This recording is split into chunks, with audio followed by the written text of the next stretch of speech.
Now, preview time. So let's take a look at what's coming your way.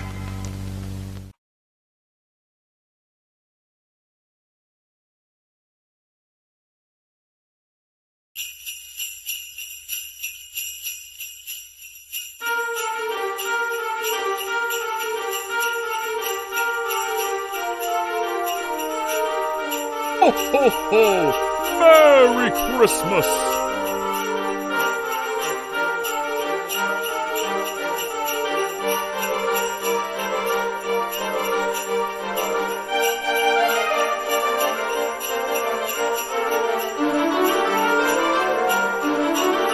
Ho, ho, ho! Merry Christmas!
Ho, ho, ho! Merry Christmas!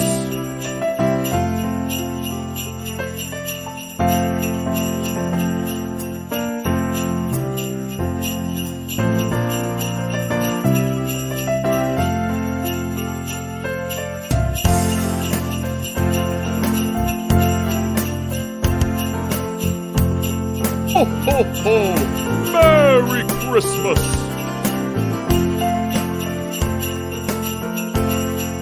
Ho, ho, ho! Merry Christmas!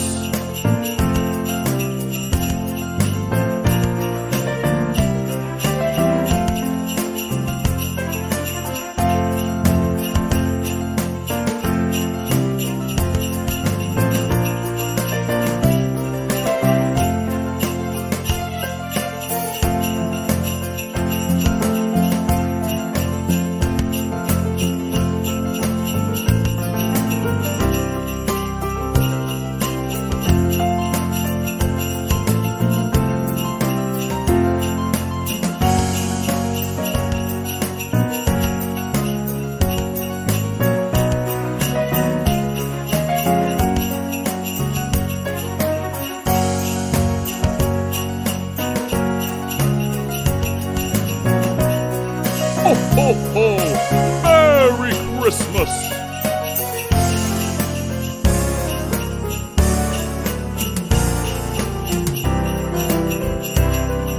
Ho, ho, ho!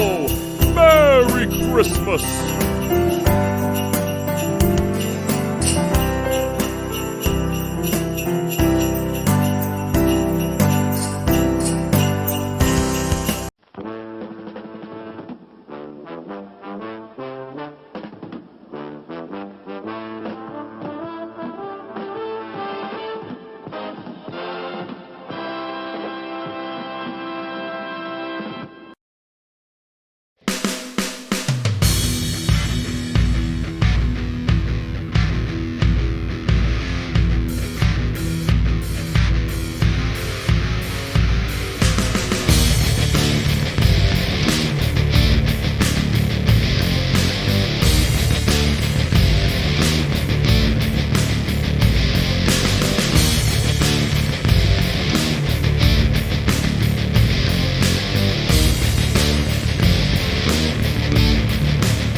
What's going on, everybody? Welcome to another brand new installment of Renegades Reviews, exclusively here as always on the Casa D18 Studios channel. I, of course, am your host, the Renegade JJ Williams, and today we're going to be discussing the second episode for the Disney Plus original series, The Santa Clauses. This episode entitled Chapter 2, The Secessus Clause, starring Tim Allen, Elizabeth Mitchell, Cal Penn, Rupali Red, Devin Bright, Austin Kane, Elizabeth Allen Dick, Matilda Lawler, and Eric Lloyd. What's going on, everybody? Thank you for joining me here once again for another brand new installment of Renegades Reviews. As I said in the introduction, today we're going to take a look at the second episode from the Disney Plus original series, The Santa Clauses. This one is entitled Chapter 2, The Secessus Clause. And our episode opens with Cal, formerly known as Buddy Claus, awakening from his sleep, fearing that something has happened to his dad, Santa Claus. The elves are frantic, trying to get Santa back to the North Pole. So Noel, the head elf, shouts in his ear in order to bring him back to life. When Santa returns back to the North Pole, he tries to downplay what happened. However, Betty, Santa's chief of staff, inquires with Noel, her husband, boyfriend, whatever, they're in a couple, regarding what happened. Now, initially, Noel lies to Betty until Santa gives him the go-ahead and gives him permission to tell the truth to her. Betty then calls a private meeting with Santa and informs him about the Secessus Clause, which would allow him to retire from Santa duties without any kind of harm or tragedy befalling him, as was the case with the Santa who came before him. Afterwards, Santa and Mrs. Claus discuss the possibilities of retirement and what that could mean for their family. Santa comes up with a plan that would allow his family to stay at the North Pole while simultaneously retiring of Santa Claus. He rushes off to talk to Betty, and when she attempts to show Santa the approved candidate list, he tells her that he already knows who he wants to succeed him: his oldest son, Charlie. We then flash back to Scott and Charlie arriving at the North Pole right after Scott assumed the role of Santa. Santa goes on to mention that Charlie has been to the North Pole many times, done the rounds with him, and has always wanted to get into the family business, which makes it almost too perfect. Meanwhile, Simon Chosky is giving a presentation to some of his investors, with his daughter Grace assisting him. Simon proposes a drone delivery system that will guarantee delivery in 60 minutes from the time of the order. And initially, the investors seem intrigued until a drone crashes through the skyrise window, causing damage. Meanwhile, Santa heads to Florida in order to pay a visit to Charlie and his family. Now, Charlie's wife, Maria, is completely unaware that Scott is Santa, so she objects when he makes his proposal for Charlie to take over the family business, as she is under the impression that Scott catches and sells shrimp in Greenland. She then points out that she refuses to raise her children on a trawler and that she even gets seasick standing on the beach. Charlie tells his dad that although he cherishes all of their time that they spent in the sleigh and that the offer means the world to him, he doesn't think that the North Pole is the best place to raise kids, pointing out that the job of Santa isn't conducive to being an engaged parent. Back at the North Pole, Mrs. Claus begins to question Betty about the Mrs. Clauses that came before her. and Betty initially refuses to talk about the past, but Mrs. Claus points out that she has nobody to tell, so Betty opens up to her. Betty says that Santa is Santa, always and forever, a continuum, not an individual. Thus, there are no past Santas, and the same goes for Mrs. Claus. When Santa returns home to the North Pole, he tells Betty and Mrs. Claus that Charlie did not want the position, and that he didn't think that the North Pole was the best place to raise kids. Betty then points out that all the children that have been raised at the North Pole have turned out kind of weird.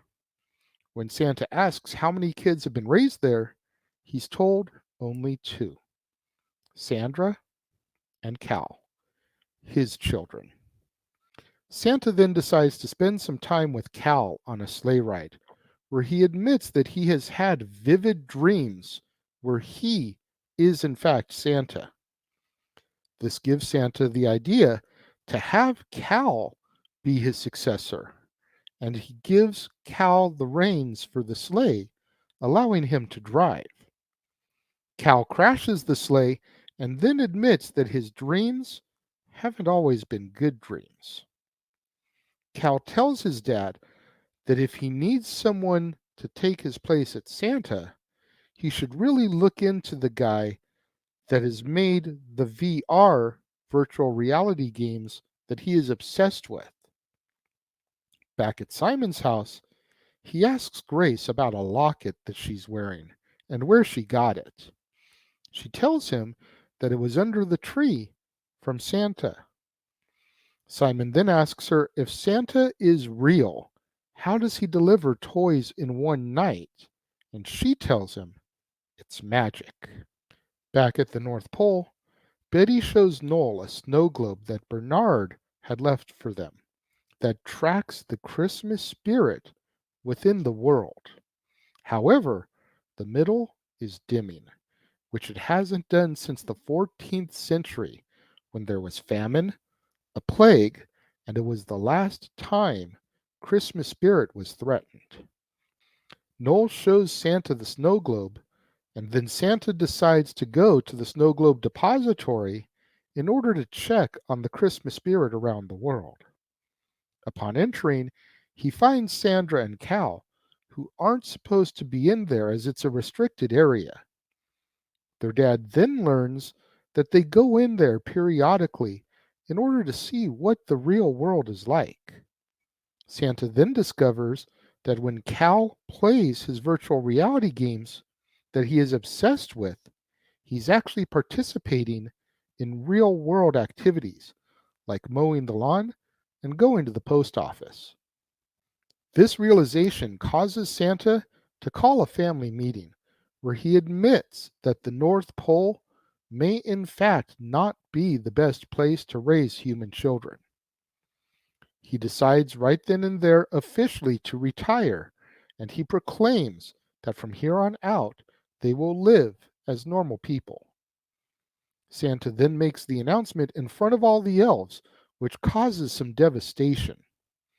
Meanwhile, Simon is Googling whether Santa is real or not, and Grace walks in and catches him. So he tells her that he was just trying to research Santa's delivery system.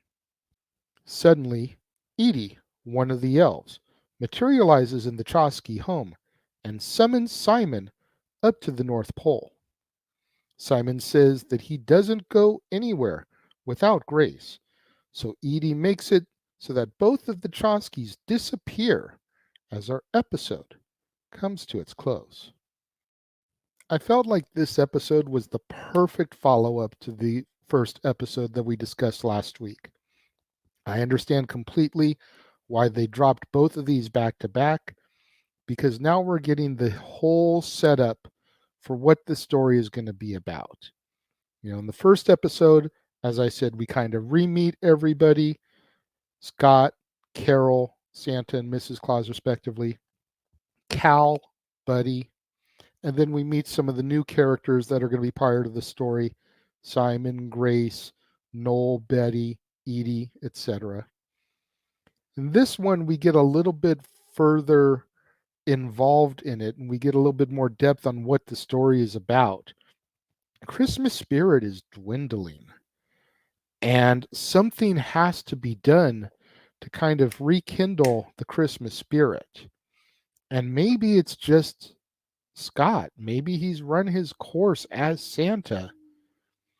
We get to see Charlie again, all grown up with a wife and kids of his own. The possibility of Charlie taking over as Santa. If you go all the way back to the original movie, when Charlie is still just in elementary school, he talks about wanting to get into the family business like his dad, who's Santa, as opposed to following Neil, who's the therapist. So there's a great callback there. We get a mention of Bernard in this one, and that he's left behind the snow globe that tracks the Christmas spirit in the world, and we can see how the light is dimming in the middle of it. And then we get Simon summoned up to the North Pole. Again, all the stuff that we need to know about this series really kind of jumps off in this episode because there's only 4 episodes left. It's only a 6-episode series. And now we're a third of the way through it. So we've only got 4 more episodes to see who's going to take over as Santa, how this is going to resolve itself. Is anyone going to take over as Santa, or is Scott going to be able to save the day and keep his position because he loves being Santa so much? So much in store going forward with this. I thought it was a great episode. I definitely thought it was a little bit slower moving than the first episode, but that's because we're getting more story in this one. First episode, we had to come in, hit it strong, hit it fast. This one, we got a little bit more time to delve into story and reasonings behind the characters and everything. I thought it was great. I'm definitely curious to see what happens in episode 3, which I'll, of course, talk to you about next week. Keep in mind, I don't rate per episode. I wait until the end of the series and give a full-on rating then. But I thoroughly enjoyed episode 2, The Secessus Clause. What did you guys think of the second episode of the Santa Claus's original Disney Plus series? Let me know. If you're watching the premiere here, leave your thoughts and comments over here. If you're watching on demand later in the day, leave your thoughts and comments down here. Let's have that conversation, that discussion, that debate, that interaction that I'm always asking for in the comments below. And make sure you guys tune in at the top of the half hour, right here on the Casa D18 Studios channel, for another brand new installment of Renegades Reviews. As it's a busy day here today, it is the first of the month, so we're kicking off our 31 days of Christmas with 3 more reviews for you today, all from the Rankin Bass catalog. First up, the classic Rudolph the Red-Nosed Reindeer, starring Burl Ives, Billy Mae Richards, Paul Soles, Larry Mann, and Stan Francis. And then at the top of the half hour after that, Santa Claus is Coming to Town, starring Fred Astaire, Mickey Rooney, Keenan Wynn, Roby Lester, Paul Frees, and Joan Gardner. And then to wrap up the day, we've got 'Twas the Night Before Christmas, starring Joel Grey, George Gobel, Tammy Grimes, John McGiver, and Alan Swift. You're not going to want to miss out on any of that content right here on the Casa D18 Studios channel, right here on all new episodes of Renegades Review. So much content coming up in the course of the next month. There's 4 episodes going live today. This one for the Santa Clauses, Rudolph the Red-Nosed Reindeer, Santa Claus is Coming to Town, 'Twas the Night Before Christmas. There are 3 episodes going live tomorrow, which we'll get into, and I'll tell you more about when I talk to you later about 'Twas the Night Before Christmas. but I have got such a stacked month in store for you guys here this year. You've got so many choices, so many movies, so many specials that you're going to hear me discuss over the next 31 days as we count down to Christmas and New Year's Eve. I thoroughly hope that you enjoy all the content that I'm going to be cranking out to you over the next 31 days. So make sure you smash that like button. Make sure you subscribed. Make sure that notification bell is turned on so you don't miss out on a single video that I drop right here on the Casa D18 Studios channel or anytime we go live, as is the case with Statboy Sports Bar, Open Mic Night, pay-per-view PLE coverage, etc.